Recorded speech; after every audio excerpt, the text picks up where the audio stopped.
Pagi ini, jaringan 47 stasiun seismologi di seluruh Timur Tengah mencatat guncangan berkekuatan 4,5 skala Richter yang berpusat di Pegunungan Galilea Atas, Israel Utara. Namun, analisis cepat menunjukkan ini bukan gempa alami, melainkan akibat ledakan rudal balistik jarak jauh yang ditembakkan dari Iran dengan jarak tempuh lebih dari 1.200 km. Rudal tunggal tersebut menghantam puncak gunung pada pukul 05.42 waktu setempat, menghasilkan dentuman seismik besar dan ledakan bawah permukaan yang menyebabkan keruntuhan geologis total. Seluruh puncak, dengan volume jutaan meter kubik batu dan tanah, runtuh ke dalam rongga yang terbentuk akibat daya ledak, meninggalkan kawah raksasa dan awan debu tebal menjulang ke atmosfer. Ledakan besar yang mengguncang puncak Galilea Atas memicu longsoran batu dan tanah dengan massa diperkirakan mencapai 12,7 juta ton. Guncangan tersebut terasa hingga radius 20 km dan menimbulkan efek mirip gempa buatan berkekuatan menengah di kota Safed yang terletak 14 km dari pusat ledakan. Penduduk mengalami getaran hebat disertai suara gemuruh selama 4 menit 18 detik. Lebih dari 870 bangunan mengalami kerusakan ringan, jendela pecah, serta retakan selebar 5 cm di dinding rumah. Awan debu setinggi 3.000 meter membubung ke atmosfer, menutupi matahari dan mengurangi jarak pandang menjadi hanya 180 meter. Di balik kehancuran geologis ini, tersingkap salah satu rahasia militer paling sensitif milik Israel, Mitzparsal, Mitzpe Barzel. Fasilitas ini merupakan kompleks bawah tanah Komando C4I terbesar di wilayah utara. Proyek pembangunan berlangsung selama 32 tahun dengan total anggaran 8,4 miliar dolar AS. Terowongan dan ruang operasionalnya menjalar sedalam 180 meter di dalam gunung, mencakup luas 54.000 meter persegi. Struktur ini terdiri dari beberapa lapisan pelindung baja dan beton, dirancang untuk menahan serangan langsung. Di dalam kompleks terdapat pusat komando untuk front Suriah dan Lebanon, pusat analisis siber milik Divisi 8200, serta 7 pusat kendali drone jarak jauh.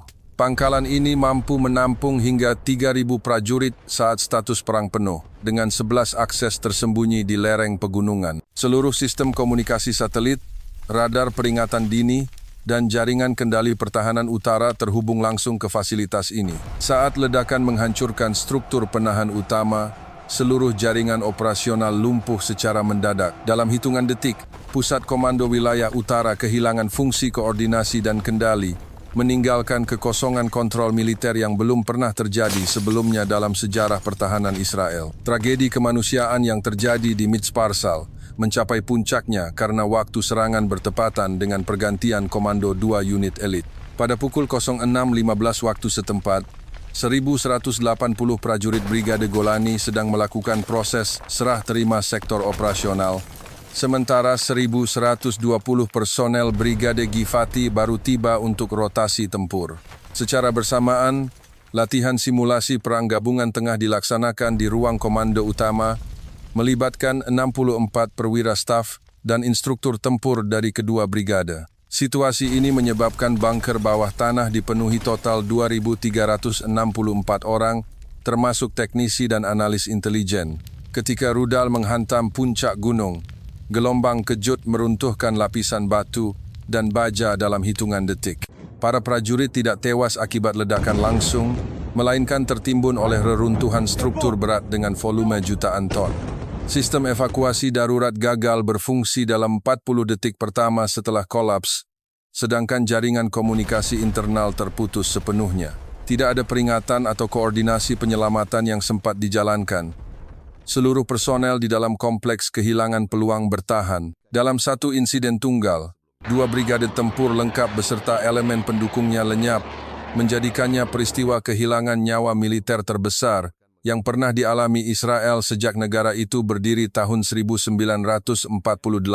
Analisis awal para pakar senjata dan geologi menunjukkan bahwa kehancuran total pangkalan Mitzparsal hanya mungkin terjadi melalui penggunaan sistem senjata berdaya tembus luar biasa. Iran meluncurkan rudal balistik berat Khaybar 5 dengan jarak jangkau 1.300 km dan bobot total 18 ton. Rudal ini membawa hulu ledak tandem penetrator ganda dengan berat gabungan 4,6 ton.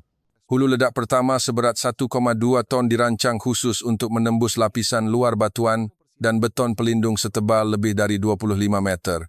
Setelah itu, hulu ledak utama seberat 3,4 ton meledak jauh di dalam perut gunung, menciptakan tekanan ekstrem di ruang tertutup. Ledakan sekunder ini memicu rambatan gelombang kejut melalui rekahan geologis alami, mempercepat keruntuhan struktur batuan di kedalaman lebih dari 150 meter. Dalam waktu kurang dari 7 detik, seluruh rongga bawah tanah runtuh berantai, menghancurkan bunker bertingkat yang tersembunyi di dalamnya. Metode ini pada dasarnya memanfaatkan massa gunung sebagai senjata penghancur tambahan. Pendekatan rekayasa geomiliter semacam ini belum pernah digunakan secara operasional sebelumnya, menunjukkan kemampuan perencanaan teknis yang sangat cermat dan pemahaman mendalam terhadap karakteristik geologi target. Beberapa jam setelah serangan, Komando Front Dalam Negeri IDF mengerahkan operasi penyelamatan terbesar dalam sejarah militer Israel. Sebanyak 4.800 personel dari berbagai unit dikerahkan,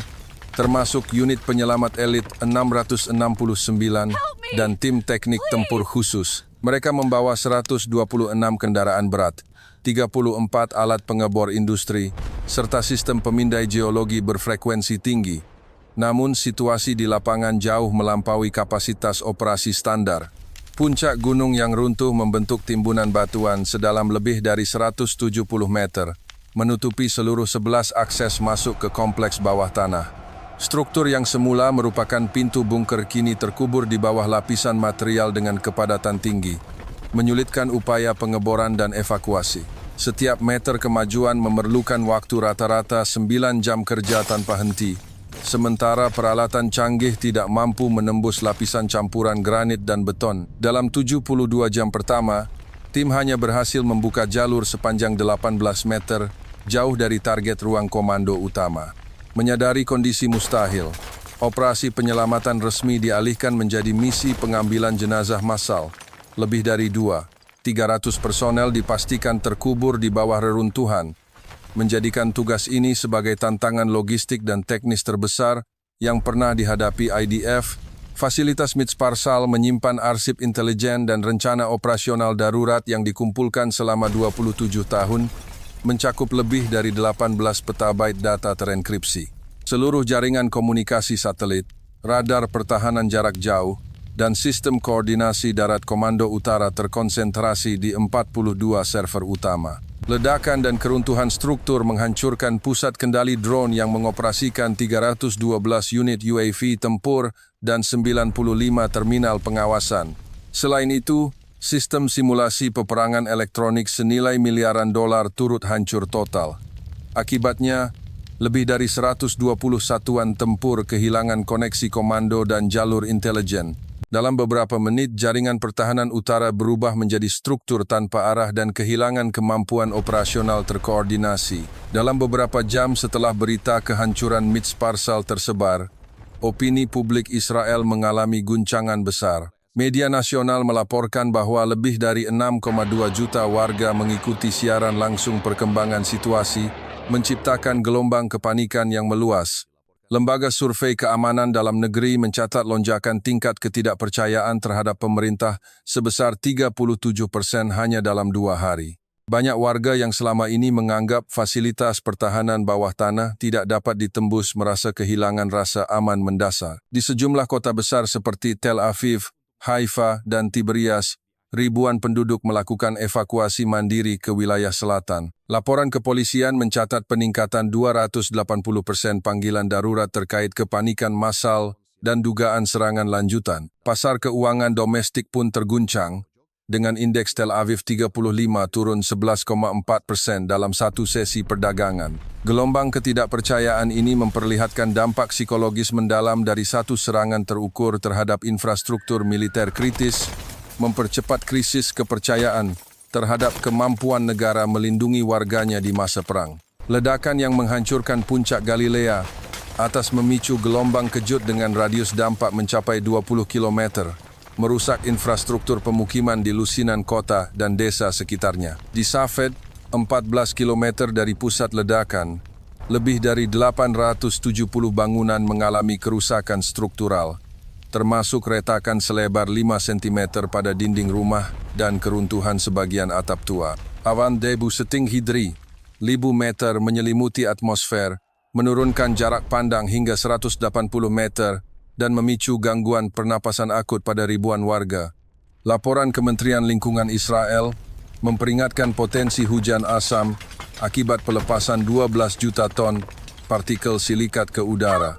Kontaminasi debu halus juga terdeteksi pada 26 titik sumber air tanah di kawasan Galilea, meningkatkan kadar silika hingga 4,5 kali batas aman. Vegetasi di lereng utara gunung mengalami kerusakan luas, dengan 700 hektare hutan pinus terbakar akibat gelombang panas sekunda. Secara geografis, puncak gunung yang telah menjadi bagian lanskap selama ribuan tahun kini hilang sepenuhnya, digantikan oleh kawah berdiameter 740 meter dan lereng reruntuhan tidak stabil yang terus bergeser setiap jam. Beberapa jam setelah ledakan, Korps Garda Revolusi Islam Iran (IRGC) secara resmi mengklaim tanggung jawab melalui siaran televisi nasional. Mereka menayangkan rekaman peluncuran rudal Khaybar, 5 dari fasilitas militer di Provinsi Khuzestan, diikuti simulasi komputer berdurasi 11 menit yang memperlihatkan jalur terbang sejauh 1.300 km dan dampak destruktif terhadap struktur bawah tanah Mitsparsal. Siaran ini ditayangkan ke lebih dari 40 negara melalui jaringan satelit internasional, memperlihatkan tingkat perencanaan dan teknologi serangan yang sangat canggih. Reaksi Washington dan ibu kota Eropa berlangsung cepat namun kaku. Gedung Putih menggelar pertemuan darurat dengan Dewan Keamanan Nasional selama 3 jam 40 menit untuk mengevaluasi skenario tanggapan. Pentagon melaporkan bahwa skala kerusakan dan presisi serangan Iran jauh melebihi estimasi intelijen sebelumnya. Inggris, Prancis, dan Jerman mengeluarkan pernyataan bersama mengecam tindakan Iran, namun tidak menyatakan dukungan terhadap aksi militer balasan. Pejabat senior AS menyebut intervensi langsung berisiko memicu konflik regional terbuka dengan negara berpenduduk lebih dari 88 juta jiwa itu. Situasi ini menempatkan Barat pada posisi diplomatik sulit antara menjaga stabilitas kawasan dan mempertahankan kredibilitas aliansi dengan Israel. Sekutu-sekutu Eropa menyatakan keterkejutan atas efektivitas serangan Iran yang memicu diskusi strategis mendalam di berbagai pusat komando NATO. Sejumlah laporan intelijen bersama memperkirakan bahwa dalam 5 tahun ke depan, 23 negara akan menyesuaikan doktrin pertahanan mereka terhadap ancaman rudal penghancur bunker generasi baru. Para analis militer memperingatkan perlombaan senjata besar sedang terbentuk. Satu pihak akan berinvestasi dalam pembangunan fasilitas komando bawah tanah yang lebih dalam, dengan kedalaman mencapai 300-500 meter, sementara pihak lain mengembangkan rudal penembus super berat dengan daya ledak di atas 5 ton TNT ekuivalen. Israel sendiri menghadapi tantangan besar. Kementerian Pertahanan memperkirakan diperlukan waktu minimal 7 tahun untuk membangun kembali infrastruktur komando strategis di wilayah utara, termasuk pusat data, jaringan komunikasi militer, dan sistem drone taktis. Anggaran awal sebesar 19 miliar dolar AS telah dialokasikan untuk program rekonstruksi dan pengembangan teknologi perlindungan bunker. Para pengamat menilai, peristiwa ini akan mempercepat perubahan prioritas belanja militer global, menggeser fokus dari kekuatan konvensional permukaan ke kapabilitas serangan presisi dalam, dan sistem pertahanan berlapis yang mampu bertahan terhadap ancaman bawah tanah tingkat lanjut.